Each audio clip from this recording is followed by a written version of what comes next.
Завершается рассмотрение уголовного дела в отношении логиновской группировки.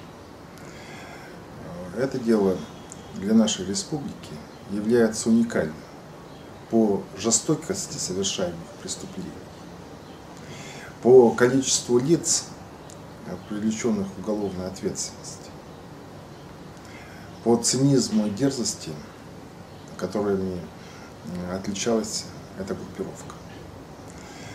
Нужно отметить, что эта группировка была создана в 1996 году и с этого времени занималась убийствами, рэкетом, другими особо опасными преступлениями. Сфера деятельности группировки не ограничивалась одной Эжвой, но она также была активно в городе Сыктывкаре, за пределами республики. И следователям, а также оперативным работникам ФСБ немало пришлось потрудиться для того, чтобы изобличить эту группировку в совершенных преступлениях. Нужно отметить, что группировка отличалась особой организацией, четкой иерархией.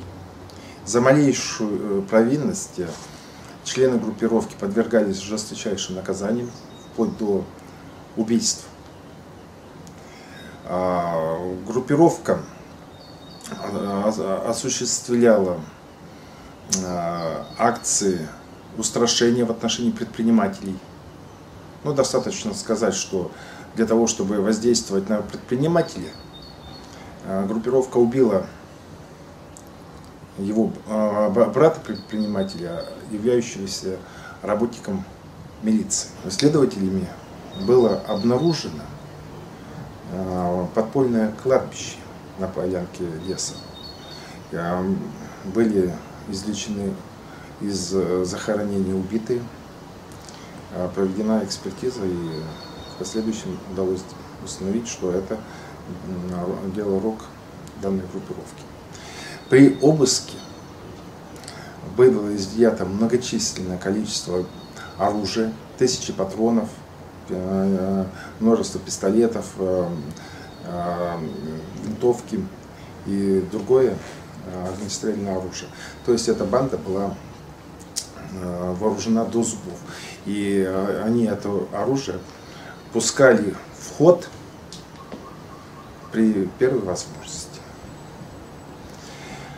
Я считаю, что то, что удалось разгромить эту группировку, это большая роль работников ФСБ, Следственного управления, прокуратуры.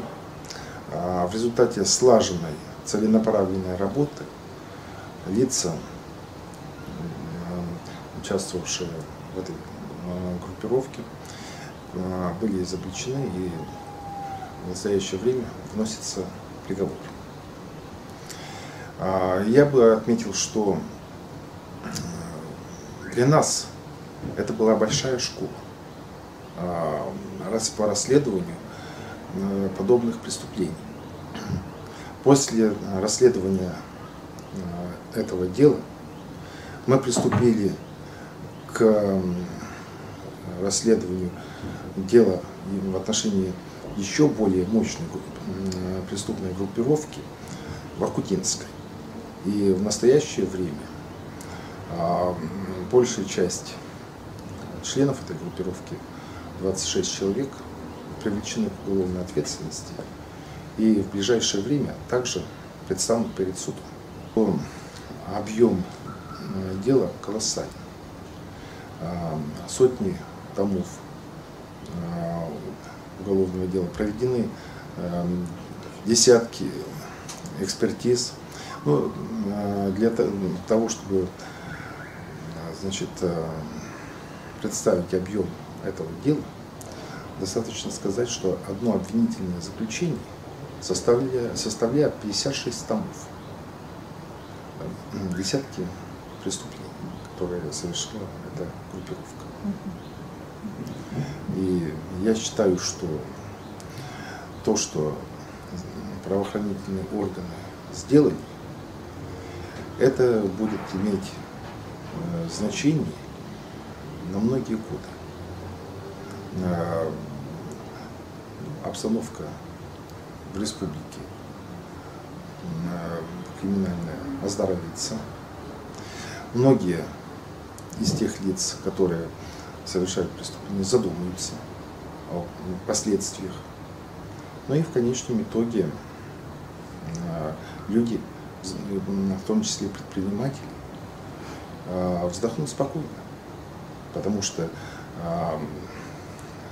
будут избавлены от террора, устроенной этой группировкой.